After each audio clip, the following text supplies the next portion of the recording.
High সবাইকে, আমি অদিতি চলে এসেছি আর একটা ভিডিও নিয়ে। তো আজকে আমরা বসেছিলাম চুষি পুলি বানাতে।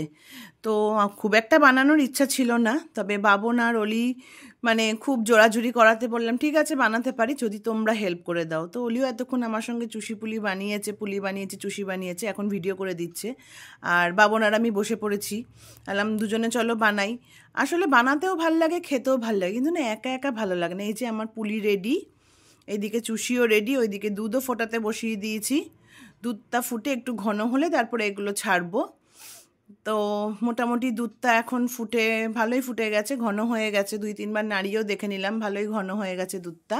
এবার আমি চুষি পুলিগুলো এর মধ্যে ছেড়ে দেব। এবার পুলি আর চুষিগুলো ছেড়ে দিয়ে একটু ফুটতে দেবো যতক্ষণ না এটা সেদ্ধ হয়।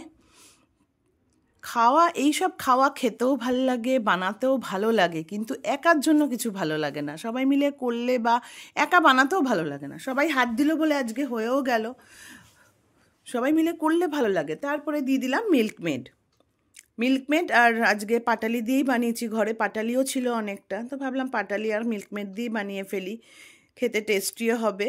তো এইগুলো দিয়ে আবার একটু ঢাকা চাপা দিয়ে এটাকে হতে দিলাম, একটু একটু সেদ্ধ হয়ে গেল, গুড়টাও মিশে গেল দুধের সঙ্গে।